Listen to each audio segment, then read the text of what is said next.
بسم اللہ الرحمن الرحیم۔ السلام علیکم ورحمۃ اللہ۔ آج ہم تصوف کے بارے میں کچھ باتیں آپ لوگوں کے سامنے رکھیں گے۔ سب سے پہلے تصوف کی بیک گراؤنڈ کیا ہے، چلیے اس کو ہم سمجھتے ہیں، کیونکہ تصوف لوگ سمجھتے ہیں یہ کیا چیز ہے، یہ کون سا سائنس ہے، یہ الگ کچھ ان کو لگتا ہے۔ تو اصل میں ہوا کیا کہ رسول اللہ صلی اللہ علیہ وسلم کے زمانے میں تو اسلام کو اس کے فارم اور اسپرٹ دونوں کے ساتھ عمل کیا جاتا تھا۔ رسول اللہ کے زمانے میں بھی اور صحابہ کے زمانے میں، تابعین کے زمانے میں اسلام جو ہے وہ صرف فارم نہیں رہ گیا تھا، بلکہ اسلام کے ساتھ اس کی اسپرٹ پوری طریقے سے موجود تھی۔ تو رسول اللہ صلی اللہ علیہ وسلم کے زمانے میں جب لوگ نماز پڑھتے، روزہ رکھتے، حج کرتے، تو اس کی پوری اسپرٹ کے ساتھ کرتے، جو مقصود تھا اسلام کے اعمال سے وہ سب ان کو پورا اس کے فائدہ ملتا۔ اور جو رسول اللہ صلی اللہ علیہ وسلم کے زمانے میں تو یہ سب ہو ہی رہا تھا، پھر خلفائے راشدین کے زمانے میں بھی یہی ہوا۔ خلفائے راشدین چاروں خلیفہ پورے طریقے سے اسلام پر عمل کرتے تھے۔ جب ان کی جو حکومت تھی اس میں پوری طریقے سے اسلام پر عمل کیا جاتا تھا، وہاں پر پورے معنی میں عدل تھا، انصاف تھا، شورا پورے طریقے سے شورا پر عمل ہوتا تھا، تمام لوگ بیٹھتے تھے اور جو فیصلہ ہوتا تھا میجارٹی کا اس پر عمل کیا جاتا تھا۔ بیت المال کا جو بھی سامان ہوتا تھا، پیسہ ہوتا تھا، سامان ہوتا تھا، جو بھی وہ پورے طریقے سے عوام کی فلاح و بہبود کے لیے استعمال کیا جاتا تھا۔ تو سارے کام جو ہیں وہ خدا کی رضا حاصل کرنے کے لیے کیے جا رہے تھے۔ تو وہاں پر لوگ جب ایک مثال دے رہی ہوں کہ اگر جیسے لوگ نماز پڑھنے آتے تھے مسجد نبوی میں، تو نماز کے بعد وہ بالکل ایسے سر جھکا کر کچھ سوچ میں غرق گھر واپس جاتے تھے۔ راستے میں وہ باتیں کرتے ہوئے نہیں جاتے تھے وہ، اور دنیا کی کوئی بات نہیں کرتے ہوئے جاتے تھے۔ صرف جو انہوں نے نماز میں پڑھا اس کے بارے میں غور و فکر کرتے اور اس کے بارے میں سوچتے ہوئے چلے جاتے۔ تو اس سے ان کو اس نماز سے پورا کا پورا اسپریچول جو فائدہ ہونا چاہیے وہ سب ان کو پورا کا پورا مل رہا تھا۔ تو اسی طریقے سے سارے اعمال تھے۔ لیکن بعد میں کیا ہوا، بنو امیہ کے زمانے میں، کیونکہ ایک تو وہاں شاہانہ پورا حکومت جو ہے وہ شاہانہ انداز کے قائم ہو گئی، اور دوسرے یہ کہ تمام ممالک فتح ہوئے تو دولت کی ریل پیل ہو گئی۔ بڑے بڑے لوگ بڑے بڑے تاجر تھے، ہر طرف آرام تھا، لوگ بہت زیادہ لگزریس لائف گزارنے لگے۔ تو وہاں پر کیا ہوا کہ دین جو ہے وہ زیادہ تر ایسا ہوا کہ دین کا صرف فارم رہ گیا۔ لوگ نماز پڑھ رہے تھے، روزہ رکھ رہے تھے، حج کر رہے تھے، سب کچھ کر رہے تھے وہ، لیکن اس کی جو اسپرٹ تھی وہ بہت ہی یا تو غائب ہو گئی تھی یا بہت کم ہو گئی تھی۔ تو ایک وجہ یہ تھی۔ دوسری وجہ یہ تھی کہ رسول اللہ صلی اللہ علیہ وسلم کے زمانے میں اور صحابہ کے زمانے میں، تابعین کے زمانے میں ایسا تھا کہ تمام مسلمان ہر کام میں حصہ لیتے تھے۔ جو بھی سیاست کے کام ہوتے تھے، خلفاء جس کام کے لیے ان کو بلاتے تھے وہ اس میں پورا حصہ لیتے تھے۔ وہ جہاد میں حصہ لیتے تھے۔ تو وہ خلفاء سے دور نہیں رہتے تھے، کیونکہ خلفاء خود پورے معنی میں اسلام پر چل رہے تھے۔ کسی طریقے سے انہوں نے اسلام سے دوری نہیں تھی ان کو۔ تو اس طریقے سے تمام لوگ پورے طریقے سے خلفاء کے ساتھ تھے۔ حکومت کے ہر کام میں حصے دار تھے، لیکن بنو امیہ کے زمانے میں جب شاہانہ عیش و عشرت کا دور آیا، ہر چیز میں اسلام کی اسپرٹ غائب ہونے لگی، جلاد ہونے لگے، جو اگر ذرا بھی کوئی کرٹیسائز کرتا، جو خلفاء تھے ان کے خلاف یا گورنرز کے خلاف کوئی کام کرتا تو ان کا سر قلم کر دیا جاتا، اور مشورہ کوئی شورا پر عمل درآمد نہیں ہوتا تھا، بیت المال کی رقم جو ہے وہ من مانی طور پر خرچ کی جانے لگی۔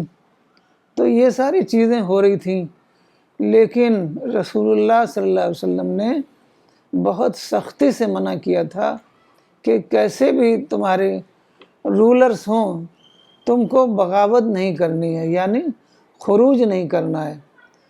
تو یہ لوگ جو تھے، جو بعد میں صوفیہ کہلائے، انہوں نے کسی حال میں بھی خلفاء کے خلاف کوئی کام نہیں کیا، جیسے آج کل ہوتا ہے کہ پروٹیسٹ کرتے ہیں، ڈیمانڈ کرتے ہیں، یہ سب کچھ نہیں کیا۔ انہوں نے صرف اتنا کیا کہ گوشہ گیری اختیار کر لی، اپنا سارا وقت نماز روزے میں عبادات میں گزارنے لگے، اور خلفاء سے، حکومت کے کاموں سے دور رہنے لگے۔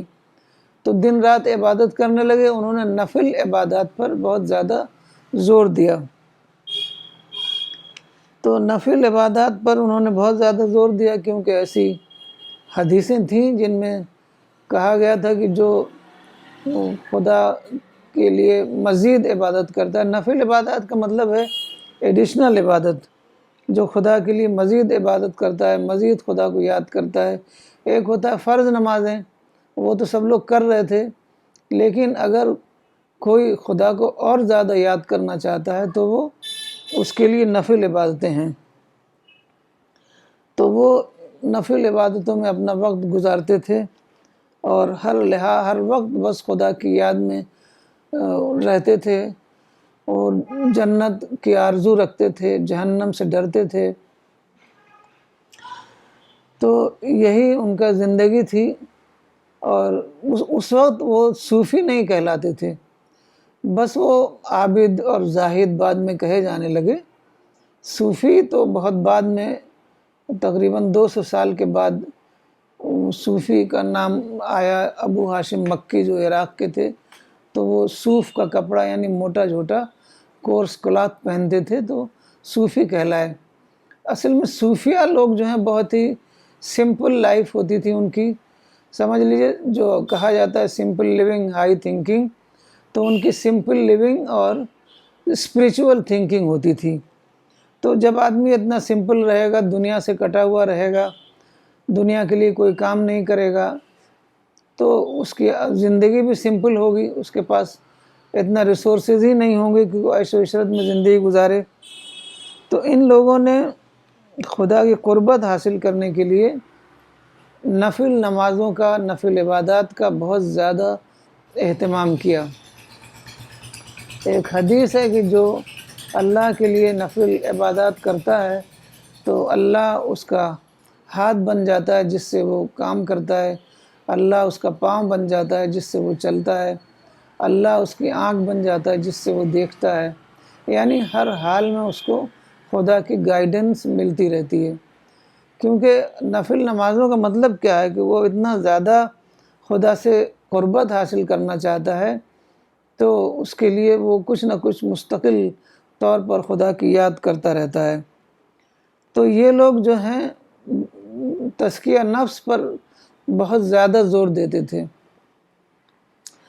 تزکیہ نفس پر اسلام میں، قرآن میں بہت زیادہ زور دیا گیا ہے۔ قرآن میں ایک آیت ہے رسول اللہ صلی اللہ علیہ وسلم کے لیے، وَيُزَكِّيهِمْ وَيُعَلِّمُهُمُ الْكِتَابَ وَالْحِكْمَةَ، پیغمبر ان کو پاک و صاف کرتا ہے اور ان کو کتاب و حکمت کی باتیں بتاتا ہے۔ تو یہ جو پاک و صاف کرنا ہے، اس کا مطلب یہ ہے کہ نفس کو پاک صاف کرنا، یعنی انسان کو اللہ تعالیٰ نے پیدا پاک صاف ہی کیا ہے۔ انسان اپنی فطرت پر پیدا ہوتا ہے، اور فطرت میں کوئی ملاوٹ نہیں ہوتی، لیکن وہ ایک ماحول میں رہتا ہے، ایک سوسائٹی میں رہتا ہے، تو بہت چیزیں وہ سوسائٹی سے سیکھ لیتا ہے۔ تو اس کو بہت زیادہ اپنے آپ کو محتاط رکھنا ہے، اور ہر وقت اس کو اپنی ڈی کنڈیشننگ کرنی ہے، کیونکہ ہر آدمی کنڈیشنڈ ہو جاتا ہے، ماحول سے سیکھتا رہتا ہے، اور اتنا یہ سب گریجول ہوتا ہے کہ اس کو پتہ نہیں چلتا کہ وہ ماحول سے کیا کیا سیکھ رہا ہے، جو اس کی جو فطرت ہے پاک و صاف، جس سے وہ پیدا کیا گیا، اللہ تعالیٰ نے اس کو پیدا کیا ہے، تو اس میں وہ میل آ رہا ہے، وہ گندی ہو رہی ہے، فطرت آلودہ ہو رہی ہے۔ تو اس کی صفائی کے لیے تو یہ خوف خدا بہت ضروری ہے، جس کو خشیت کہا گیا، خشیت خدا بندی۔ تو خوف خدا کا مطلب ہے، خدا سے ڈرنے کا مطلب یہ ہے کہ ہر وقت ہم جو کام بھی کریں یہ سوچ کر کریں کہ ہم کو خدا کو راضی رکھنا ہے، خدا کی مرضی کے مطابق اپنی زندگی گزارنا ہے، کیونکہ اس دنیا میں ہمیں اللہ تعالیٰ نے اپنے ٹیسٹ کے لیے بھیجا ہے۔ یہ دنیا ہمارے لیے ٹیسٹنگ گراؤنڈ ہے۔ تو ٹیسٹ ہم جب دیں گے تبھی صحیح دے سکتے ہیں، جب ہم خدا سے تعلق جوڑے رہیں، خدا سے ڈریں، خدا سے محبت کریں، تو پھر ہمیں خدا کی مدد ملے گی، جس کو قرآن میں رزق رب کہا گیا ہے۔ یہ جو خدا کی مدد ہے، یہ انسپریشن کی شکل میں آتی ہے، کیونکہ الہام ایک چیز ہوتی ہے اور ایک چیز وحی ہوتی ہے۔ وحی تو پیغمبر کو ملتی ہے، اور الہام جو ہے وہ اللہ تعالیٰ فرشتوں کے ذریعے سے انسانوں کو دیتے ہیں، تاکہ انسان صحیح راستے پر چلتا رہے۔ تو اس کے لیے صوفیہ نے بتایا ہے کہ توبہ بہت ضروری ہے۔ توبہ یعنی ہر آدمی کچھ نہ کچھ غلطی کرتا ہے، تو اس کے لیے وہ سچے دل سے توبہ کرے، جس کو توبۃ النصوح کہا گیا ہے۔ تو سچے دل سے توبہ کرنے سے اللہ تعالیٰ اس کی توبہ قبول کرتے ہیں۔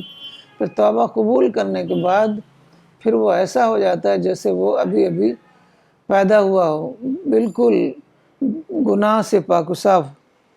تو سچی توبہ جو ہے اس پر صوفیہ لوگ بہت زیادہ زور دیتے رہے ہیں۔ رابعہ بصری کہتی ہیں کہ جو زبانی توبہ، یعنی جس کو آج کل کے زبان میں لپ سروس کہتے ہیں، زبانی توبہ جو ہے وہ جھوٹوں کا کام ہے۔ تو ہم کو سچے دل سے توبہ کرنی چاہیے، تبھی اللہ تعالیٰ اس کو قبولیت بخشیں گے۔ حسن بصری جو تابعی تھے، وہ اس قدر اللہ سے ڈرتے تھے کہ وہ بہت زیادہ قرآن پڑھتے، عبادت کرتے، اور خدا کے حضور روتے گڑ گڑاتے۔ لوگ پوچھتے کہ آپ تو اتنا گناہ، کیا آپ گناہ کرتے ہیں، آپ تو ہر وقت عبادت کرتے ہیں؟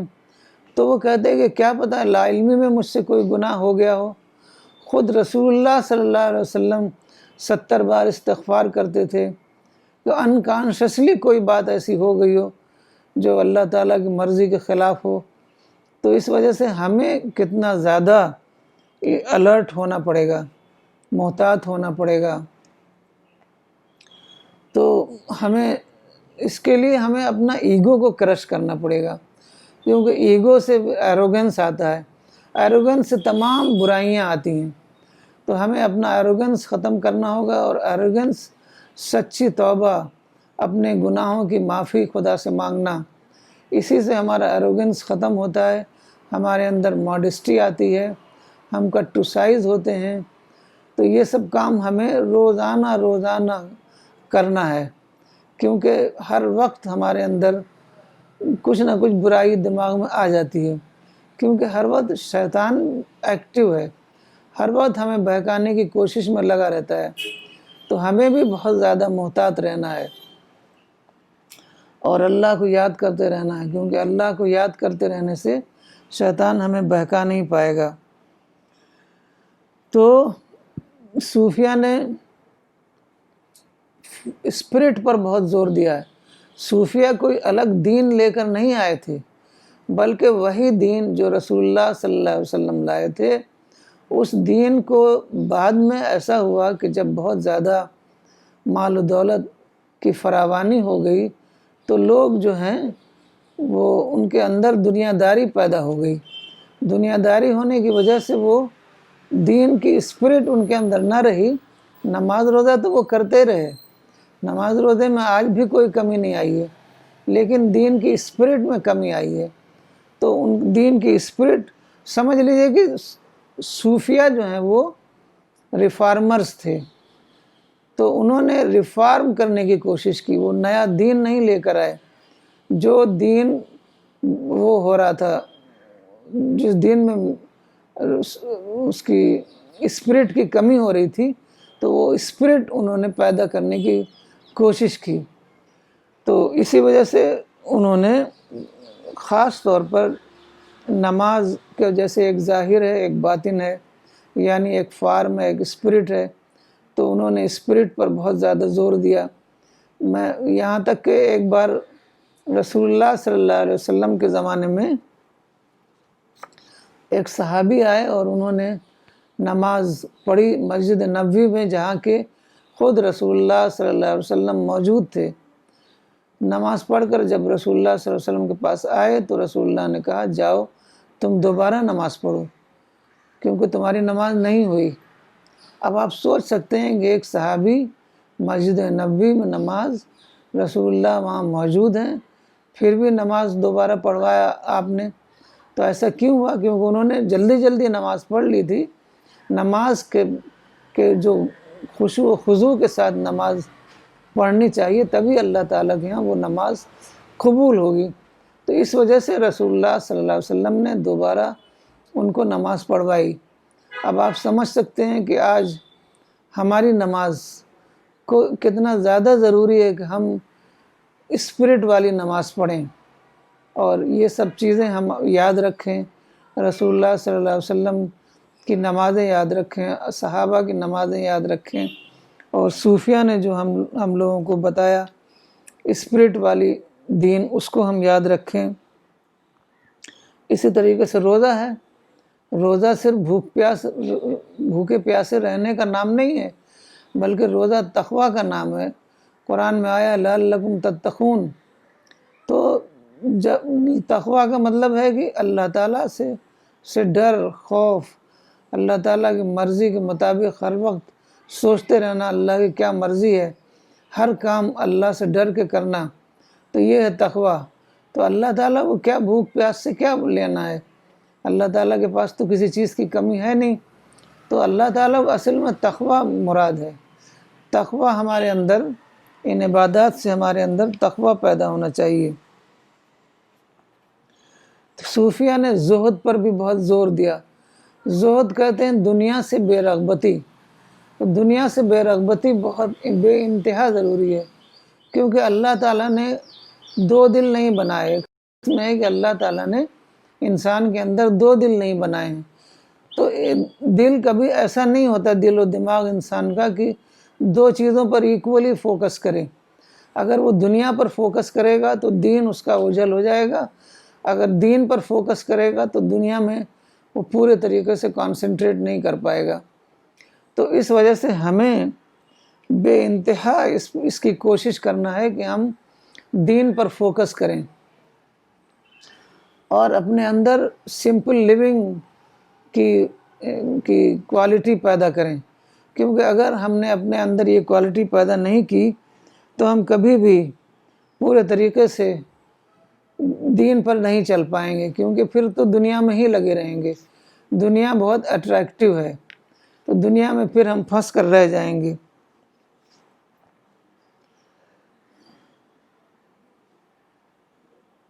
ایک حدیث ہے کہ تم دنیا کے بارے میں، اصل میں ایسا ہے کہ ایک صحابی نے آ کے پوچھا کہ میں کیا کروں کہ لوگ مجھ سے محبت کریں. تو رسول اللہ صلی اللہ علیہ وسلم نے فرمایا کہ تم دنیا کے بارے میں بے رغبت ہو جاؤ تو تم سے اللہ محبت کرے گا، اور لوگوں کے پاس جو کچھ ہے تم اس سے بے رغبت ہو جاؤ تو لوگ تم سے محبت کریں گے. تو اسی میں ہماری بھلائی ہے، دنیا کی بھی اور آخرت کی بھی. رابعہ بصری نے کہا کہ میں خدا کی محبت کسی جزا یا انعام کی خاطر نہیں کرتی، بلکہ صرف اس لیے کرتی ہوں کہ مجھے اللہ کی محبت حاصل ہو۔ وہ کہتی تھی میں جنت کے لیے بھی نہیں اللہ کی عبادت کرتی، بلکہ مجھے صرف خدا کی رضا چاہیے، صرف خدا کی محبت مجھے چاہیے۔ تو ہم کو خدا سے تعلق قائم کرنا ہے، اسی میں ہماری دنیا کا بھی بھلا ہے، اسی میں آخرت کا بھی بھلا ہے۔ تو صوفیہ اخلاق پر بہت زیادہ زور دیتے تھے، کیونکہ جب ہمارا تزکیہ نفس ہوگا تو اسی کے ساتھ ساتھ ہمارا اخلاق بھی درست ہوگا۔ رسول اللہ صلی اللہ علیہ وسلم کی ایک حدیث ہے کہ انسان کے جسم کے اندر ایک گوشت کا ایک ٹکڑا ہے، جب وہ خراب ہو جاتا ہے، گندا ہو جاتا ہے، تو پورا جسم گندا ہو جاتا ہے۔ تو ہمیں اپنے اندر یہ دیکھتے رہنا ہے کہ کوئی چیز ایسی خراب غلط مورلی کوئی چیز غلط ہمارے اندر داخل نہ ہو جائے۔ اسی لیے توبہ کی جاتی ہے کہ ہمارے اندر کوئی چیز غلط داخل ہو گئی تو وہ غلط اس میں دل میں بیٹھتی رہے گی، تو دھیرے دھیرے کیا ہوتا ہے کہ پھر وہ انکانشس مائنڈ میں چیز چلی جاتی ہے، پھر ہم انکانشس مائنڈ سے ہم گورن ہونے لگتے ہیں، تو ہم اس کو پھر درست بھی نہیں کر پاتے، کیونکہ ہم درست جب ہی کر پائیں گے جب وہ کانشس مائنڈ میں ہے، اسی وقت ہم اس کو دیر اینڈ دین اس کو ختم کر دیں۔ تو ہمیں جب سچے دل سے جب ہم توبہ کریں گے، اپنے گناہوں کی معافی مانگیں گے، اگر ہم نے کسی کے ساتھ کچھ غلط کیا تو ہم اس سے معافی مانگیں گے اور اس کے لیے دعا کریں گے، لوگوں کے ساتھ خیر خواہی کریں گے، تب ہم اپنے آپ کو اپنے کو درست رکھیں گے، اپنے اندر جو مورل جو ویکنیسز ہیں اس سے ہم اپنے آپ کو دور رکھیں گے۔ تو کس طریقے سے ہمارے اندر اسپریچول ڈیولپمنٹ، اسی طریقے سے ہمارے اندر اسپریچول ڈیولپمنٹ ہوگا، ہمارا انٹلیکچول ڈیولپمنٹ ہوگا، پھر اس کے بعد وہ ساری چیزیں ہمارے اخلاق میں ریفلیکٹ ہوں گی۔ کہتے ہیں کہ ایک بار حضرت عمر کہیں جا رہے تھے تو ایک چرواہا تھا، وہ بہت سارے بکری اور بھیڑ وغیرہ چرا رہا تھا، تو حضرت عمر نے اس کو ٹیسٹ کرنے کے لیے اس سے کہا کہ ایک بکری یا بھیڑ ہمیں دے دو، تو اس نے کہا نہیں، میں تو نہیں دوں گا، یہ میں اس کا مالک نہیں ہوں۔ تو حضرت عمر نے کہا تو کوئی مالک اس کو دیکھ تھوڑی رہا ہے، اگر تم ایک ہمیں دے دو گے۔ تو اس نے کہا کہ فَأَيْنَ اللَّهُ، اور اللہ کہاں ہے، یعنی اللہ تو دیکھ رہا ہے۔ تو یہ جو اللہ کو جو حاضر و ناظر ہو کر جب ہم کام کرتے ہیں تو وہ ہماری پورا پرسنالٹی کو ڈیولپ کرتا ہے، ہماری پوری پرسنالٹی ایک اسپریچول پرسنالٹی بن جاتی ہے۔ تو صوفیہ لوگ جو ہیں وہ یہی کر رہے تھے کہ لوگ جو سارے مادیت میں غرق ہو گئے تھے تو ان کے لیے انہوں نے کوشش کی کہ دوبارہ ان کا اصلاح کریں، ان کا تزکیہ نفس کریں اور دوبارہ ان کو اسپریچول ڈیولپمنٹ ان کا کریں۔ تو یہ اس کے لیے انہوں نے عبادات پر زور دیا، انہوں نے توبہ پر زور دیا، انہوں نے تزکیہ نفس پر زور دیا، انہوں نے خدا کے خوف اور خدا سے محبت پر زور دیا کہ یہ سب چیزیں جب ہمارے اندر رہیں گی تو ہم ضرور اس راستے پر چلیں گے جو اللہ کے رسول نے ہمیں راستہ بتایا ہے۔ تو اس پر ہم کو آپ کو ایک قصہ بتاتے ہیں گوتم بدھ کا، کہ تزکیہ نفس جو ہے وہ ہر مذہب میں تزکیہ نفس پر زور دیا گیا ہے، جس کو ہم کہتے ہیں پیوریفیکیشن آف دا سیلف۔ تو کہا جاتا ہے کہ گوتم بدھ سے ایک بار ایک گوالے نے کہا کہ ہمیں آ کر کچھ اچھی باتیں بتائیے، کچھ ہمیں آشیرواد دیجیے۔ تو گوتم بدھ نے ایک برتن لیا، تو اس نے کہا تھا کہ ہم آپ کو دودھ خالص دیں گے۔ تو گوتم بدھ ایک برتن لے گئے، اس کو برتن کو صاف نہیں کیا، اس میں مٹی لگی ہوئی تھی۔ تو اس نے جب گوالے نے وہ برتن دیکھا تو وہ گیا برتن کو صاف کیا، پھر ان کو دودھ دیا، پھر وہ دودھ لے کر جانے لگے۔ تو گوالے نے کہا ہم نے آپ سے کہا تھا کہ آپ ہمیں کچھ اچھی باتیں بتائیں گے، آپ تو جا رہے ہیں۔ تو گوتم بدھ نے کہا میں نے آپ بتا دیا، آج کا لیسن میں نے دے دیا۔ اس نے بتایا، پوچھا کیا؟ انہوں نے کہا دیکھو یہ جو برتن میں لایا تھا صاف نہیں تھا، تو تم نے اس کو صاف کیا، تم اس میلے برتن میں تم نے خالص دودھ رکھنا گوارا نہیں کیا، تو اسی طریقے سے تمہارا دل جب تک صاف نہیں ہوگا تب تک اس میں جو اچھی باتیں ہیں، خدائی باتیں ہیں، پاک باتیں ہیں، وہ اس کے اندر اتریں گی نہیں۔ تو اسی لیے صوفیہ نے تزکیہ نفس پر بہت زیادہ زور دیا ہے۔ اب تزکیہ نفس پر ہم الگ سے ایک دوسرا سیشن کریں گے انشاءاللہ۔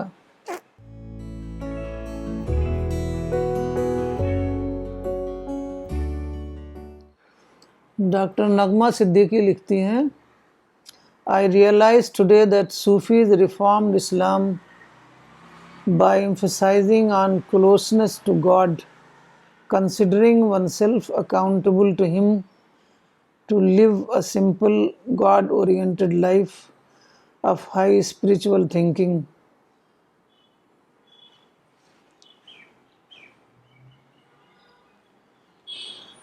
پروفیسر نجمہ صدیقی لکھتی ہیں، very effectively described reaching to the heart.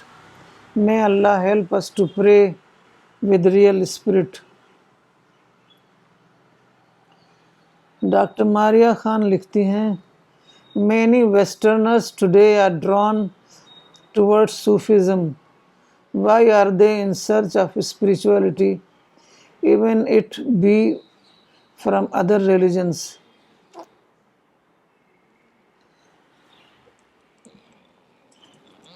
اس میں ایک قصہ بتاتی ہوں کہ ایک بار ہمارے ایک ٹیچر تھے جو دیش بندھو کالج میں پڑھاتے تھے، انگلش کے پروفیسر تھے وہ کچھ عزیر کر کے نام تھا، پروفیسر عزیر۔ تو ان کو ایک بار ایک ہپی ملا تھا ہمالیہ کی ترائی میں۔ وہ ہپی جو ہے وہ کینیڈا کا تھا وہ، اور وہ بالکل سادھو کی طرح سے رہتا تھا، ننگے پاؤں وہاں چل رہا تھا۔ تو انہوں نے اس سے بات چیت کی، تو اس نے بتایا کہ میں کینیڈا کا سٹیزن ہوں اور میں وہاں پر بہت اچھا میرا جاب تھا، میری ایک اچھی بیوٹیفل بیوی تھی، اور بیوٹیفل کار، بڑی کار تھی، سب کچھ تھا میرے پاس، لیکن میں وہاں پر سکون میں نہیں تھا۔ تو وہ سب بتاتے ہی اس نے کہا کہ I was comfortable there physically, I am comfortable here spiritually.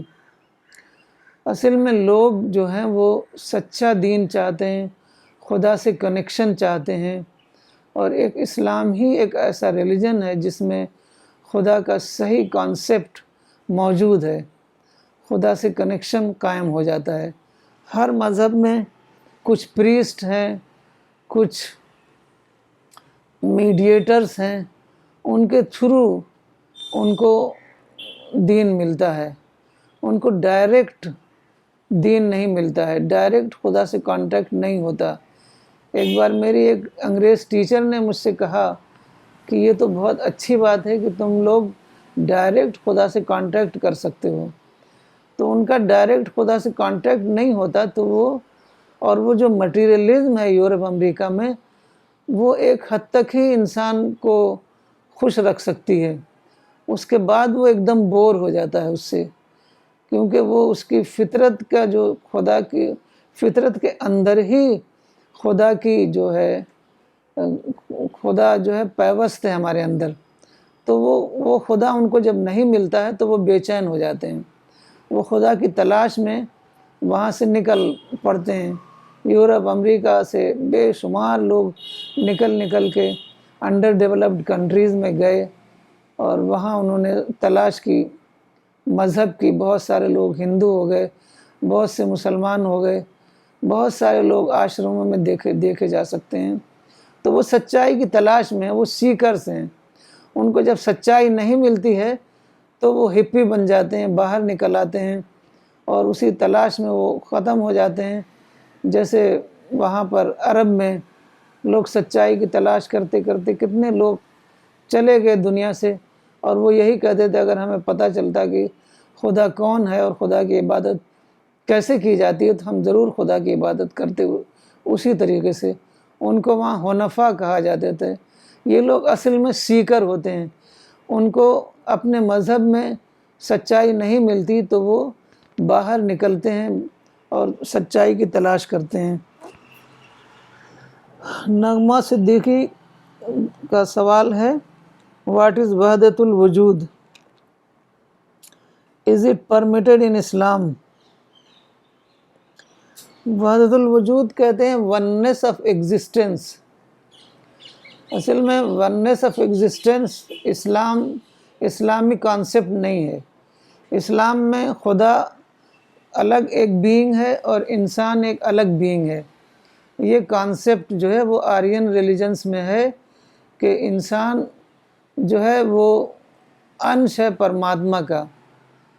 تو یہاں یہ انڈین کانسیپٹ ہے زیادہ تر، اور وہ یہ سمجھتے ہیں کہ انسان جو ہے وہ انش ہے، تو وہ جتنا زیادہ وہ اپنے اندر ہی اس کو خدا کو تلاش کرنا ہے، یعنی پرماتما کو، اب وہ آتما کو پرماتما کو تلاش کرنا ہے اپنے اندر ہی، جس کو کہتے ہیں انڈویلنگ گاڈ۔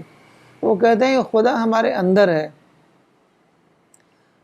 تو اس کو اسی لیے وہ بہت زیادہ گیان دھیان کرتے ہیں، میڈیٹیشن کرتے ہیں کہ خدا تو ہمارے اندر ہی ہے، وہیں ہمیں خدا ملے گا۔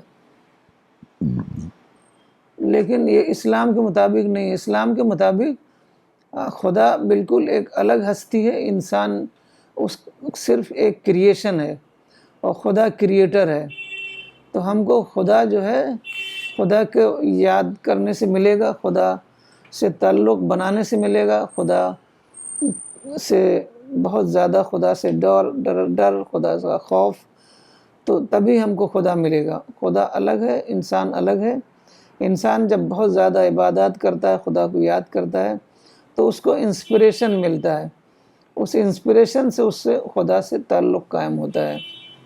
لیکن بعد میں نقش بندی صوفیوں نے ایک اور بات کہی ہے، وہ ہے وحدت الشہود۔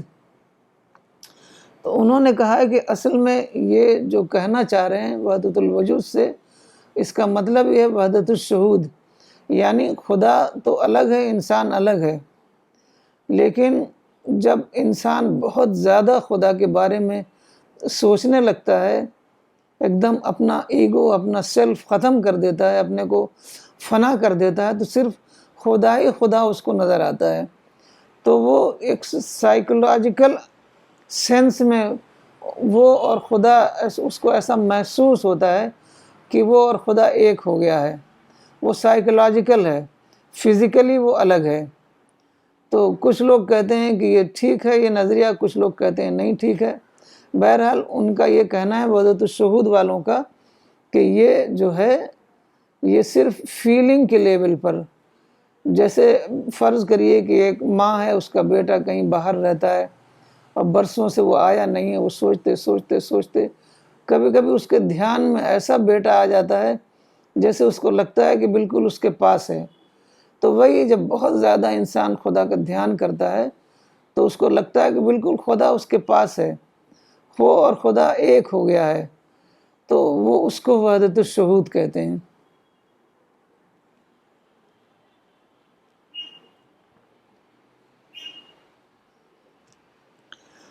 استھوتی ملہوترا کہتی ہیں، how can we inculcate Sufism in our daily life?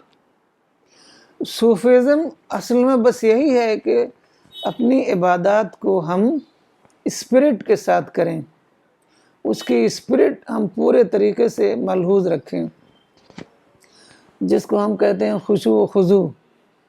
پورے خشوع و خضوع کے ساتھ جب میں نے صرف ایک فیملی میں دیکھا ہے کہ جب وہ لوگ نماز پڑھتے تھے وہ میری اسٹوڈنٹ تھی، وہ نماز پڑھتی تھیں وہ بچیاں، تو ان کے آنکھوں سے آنسو گر رہے ہوتے ہیں، لیکن میں نے ایسا دیکھا نہیں۔ پہلے کے لوگوں کے بارے میں نے سنا ہے، لیکن آج کل کے بچے اتنا گہرے طریقے سے عبادت نہیں کرتے ہیں۔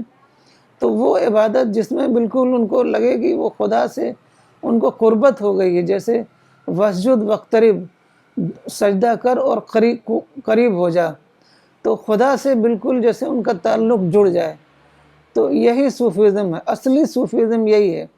وہ تو بعد میں جو درگاہ میں بہت ساری چیزیں آئیں وہ لوکل اثرات ہیں۔ اصل صوفیزم یہی ہے کہ اپنا تزکیہ نفس کرنا، اپنے دعا استغفار کرنا، خدا کی عبادات، بہت زیادہ خدا کی عبادات پورے اسپرٹ کے ساتھ کرنا، ہر کام میں خدا کی مرضی کو دیکھنا، اپنی مرضی کو فنا کر دینا، یہی سب صوفیزم ہے۔ صوفیزم اسلام سے، جو اصلی صوفیزم ہے وہ اسلام سے الگ کوئی چیز نہیں ہے۔ یہ نودیپ کپور کا سوال ہے، what is the origin of Sufism? Origin بس اتنا ہی تھا جو میں نے بتایا کہ وہ لوگوں نے دیکھا کہ جو لوگ سیاست میں ہیں اور ویسے بھی لوگ جو ہیں بہت زیادہ دنیا دار ہو گئے ہیں، تو انہوں نے سوچا کہ اگر ہم کچھ نہ کریں ان کی اصلاح کے لیے تو لوگ جو ہیں بالکل دنیا دار ہو جائیں گے، اور اسلام صرف ایک نام کا ہو جائے گا، رہ جائے گا، اسلام کی صرف رسم باقی رہ جائے گا عبادات کے لیے۔ تو پھر انہوں نے ایسا کیا کہ وہ اپنے گھروں میں بالکل وہ ہو گئے گوشہ گیر جس کو کہتے ہیں، سیکلوژن انہوں نے اختیار کر لی اور دن رات عبادت کرنے لگے۔ انہوں نے کوئی حلقہ نہیں بنایا تھا، کوئی درگاہ جیسے آج کل ہوتی نہیں بنایا تھا، بس اپنے گھروں میں وہ عبادت کرتے تھے۔ بس اتنا کرتے تھے کہ وہ کبھی بادشاہوں سے کوئی تعلق قائم نہیں کرتے تھے، کوئی پیسے والوں سے کوئی تعلق قائم نہیں کرتے تھے۔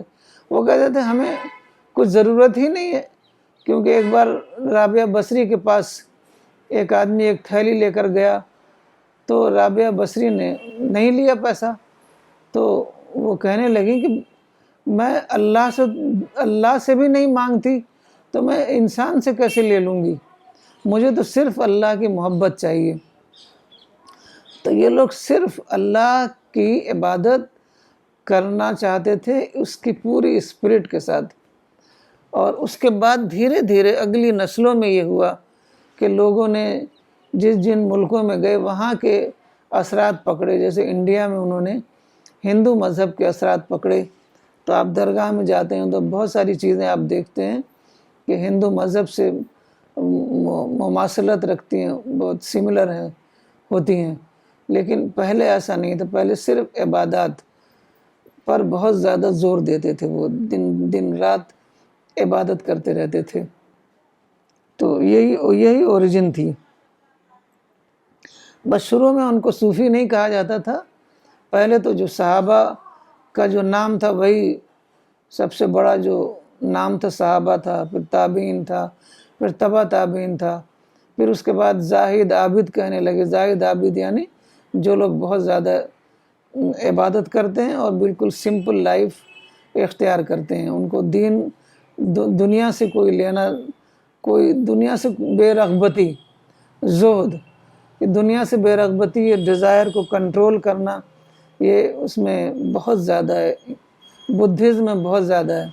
وہ کہتے ہیں جب تک کہ آدمی اپنی ڈیزائرز کو کنٹرول نہیں کرے گا تب تک اس کا تزکیہ نفس نہیں ہوگا، اور جب تک تزکیہ نفس نہیں ہوگا تب تک وہ جنت میں جانے کے قابل نہیں ٹھہرے گا۔ کہتے ہیں وہ قلب سلیم جو قرآن میں کہا گیا ہے کہ وہ لوگ جو آئیں گے آخرت میں قلب سلیم کے ساتھ، ساؤنڈ ہارٹ کے ساتھ، تو وہی لوگ جنت میں جگہ پائیں گے۔ تو یہ ہے جو صوفیزم کا جو مین مقصد ہے، وہ تزکیہ نفس ہے۔ مسلم خان، بعض لوگ صوفیزم کو غلو فی الدین سمجھتے ہیں، آپ کا اس کے بارے میں کیا خیال ہے؟ نہیں، ایسا کچھ نہیں ہے۔ آپ رسول اللہ صلی اللہ علیہ وسلم کی زندگی کو دیکھیے، آپ رات بھر عبادت کرتے تھے، تو آپ اس کو بھی غلو فی الدین کہیں گے؟ آپ بہت زیادہ روزہ رکھتے تھے، آپ اس کو بھی غلو فی الدین کہیں گے؟ تو یہ بعد میں اصل میں ایسا ہوا کہ بہت زیادہ دولت کی فراوانی ہو گئی، لوگ دنیا دارانہ زندگی اختیار کرنے لگے، بلکہ ایران سے یہ سارے اثرات آئے۔ ایران میں بادشاہت تھی، ایران ایک امپائر تھا، تو وہاں لوگ بہت عیش و عشرت کے ساتھ زندگی گزارتے تھے۔ تو وہی عیش و عشرت عباسی دور میں آئی، سارا جو ہے اثرات ایران کے پڑے وہاں پر۔ عباسی حکومت جیسا کہ آپ لوگ جانتے ہوں گے وہ ایران کے ہی سپورٹ سے قائم ہوئی تھی، تو سارے ایران کے اثرات وہاں پر آ گئے، تو لوگ بہت زیادہ عیش و عشرت کے ساتھ شاہی طرز کی زندگی گزارنے لگے۔ اب اس بیک گراؤنڈ میں جب نماز روزے پر زیادہ زور دیا جائے، اس میں نفل عبادات پر بہت زیادہ زور دیا جائے، خدا کو یاد کرنے پر بہت زیادہ زور دیا جائے، تو ان کو غلو لگتا ہے۔ آپ جائیے رسول اللہ صلی اللہ علیہ وسلم کی زندگی، صحابہ کی زندگی، وہ خدا کی عبادت کرنے کے علاوہ، خدا کے لیے، خدا کے دین کے لیے کام کرنے کے علاوہ اور کیا کرتے تھے؟ صرف بقدر ضرورت دنیا کے لیے کام کرتے تھے، باقی اپنا تمام وقت دین کے لیے دیتے تھے۔ تو وہی صوفیہ کر رہے تھے، عبادت کر رہے تھے، لوگوں کی اصلاح کر رہے تھے، لوگوں کا تزکیہ نفس کر رہے تھے، تو اس میں کوئی غلو نہیں ہے۔ لیکن بعد میں غلو ہوا ہے، بعد میں جب درگاہ کلچر ڈیولپ ہوا اور لوگوں نے بہت زیادہ لوکل اثرات قبول کر لیے، تو اس کے بعد ہم کہہ سکتے ہیں، لیکن ہم اس وقت اوریجنل صوفیزم کی بات کر رہے ہیں۔ ایک سوال ہے یہ، Earlier, the teachings of Sufis would attract both Hindus and Muslims alike, but today people of other faiths are not interested in Islam. What is the reason for this change?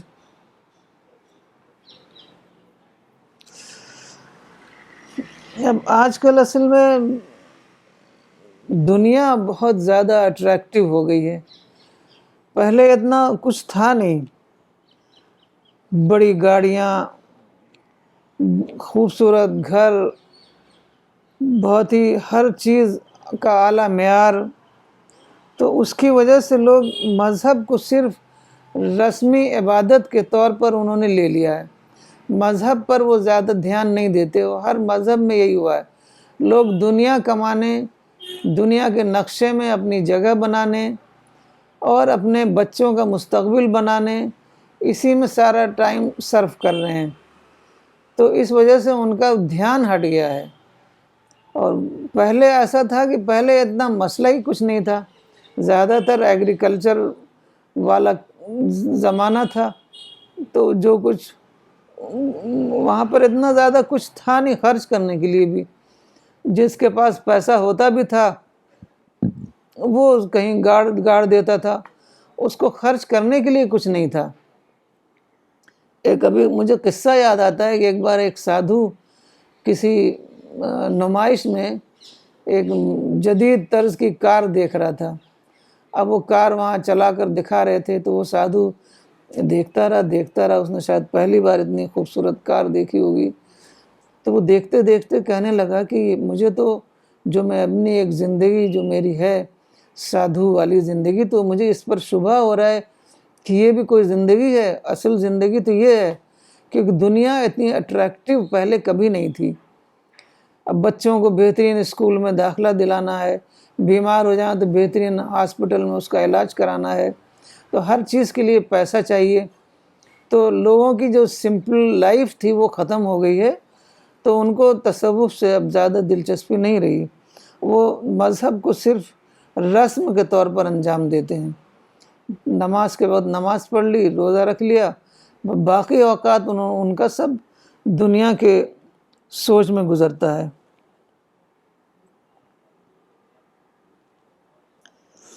Fahmida Khan لکھتی ہیں فیض آباد سے، There is a widespread misconception that Sufism means renouncing the world.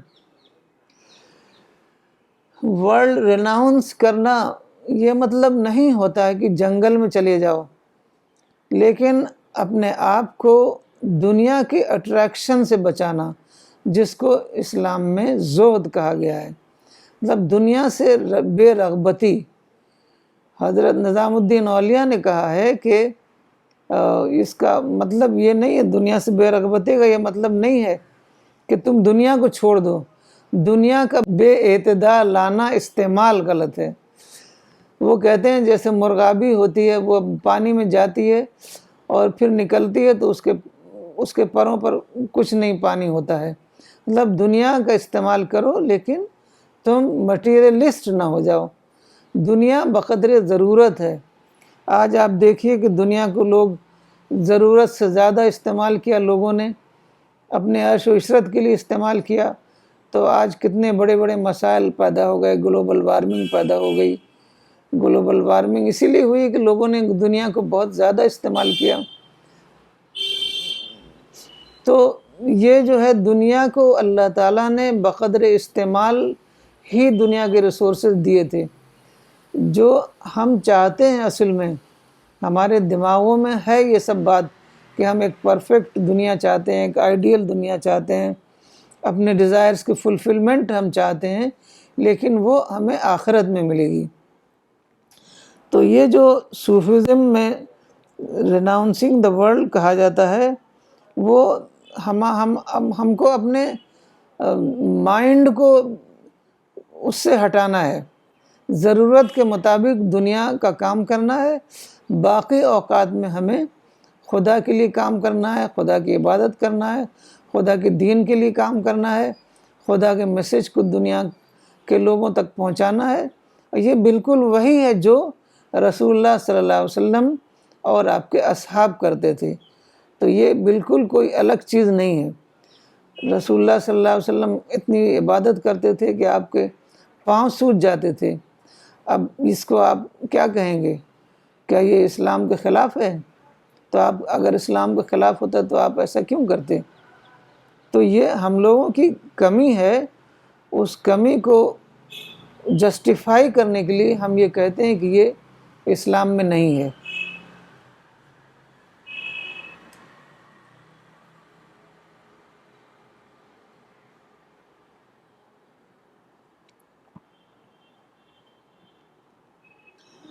Farhad عمری لکھتے ہیں، ایک حدیث ہے صحیح مسلم میں کہ ابو ہریرہ بیان کرتے ہیں کہ انہوں نے خدا کے رسول سے کہا، اے خدا کے رسول، مشرکین پر بد دعا کر دیجئے۔ آپ نے کہا، میں لعنت کرنے والا بنا کر نہیں بھیجا گیا ہوں، میں بلا شبہ رحمت بنا کر بھیجا گیا ہوں۔ رسول اللہ کا ہر کام تزکیہ ہوا کرتا تھا۔ اس اعتبار سے اس کا تزکیہ نفس سے کیا تعلق ہو سکتا ہے؟ یہ بالکل تزکیہ نفس کے مطابق ہے، کیونکہ تزکیہ کا مطلب ہوتا ہے ہمارے دل میں جو بھی غلط خیال آ جائیں، غلط باتیں آ جائیں، جو بھی اسلام کی جو اخلاق ہے اس کے خلاف ہمارے دماغ میں باتیں آ جائیں تو وہ سب غلط ہے، کیونکہ اسلام نے ہمیں بتایا ہے کہ ہم سب کے ویل وشر بنیں۔ رسول اللہ صلی اللہ علیہ وسلم ہمیشہ لوگوں کے لیے دعا کرتے تھے۔ لوگ کچھ بھی آپ کے ساتھ کریں، آپ کو مذمم کہیں، آپ کے اوپر کوڑا پھینکیں، آپ کے لیے آپ سے جنگ کریں، لیکن آپ ان کے لیے دعا کرتے تھے۔ تو یہ بالکل ضروری ہے، کیونکہ دوسرا جو ہے یہ دوسرے لوگ جو ہیں جو غیر مسلم ہیں وہ ہمارے لیے مدعو ہیں۔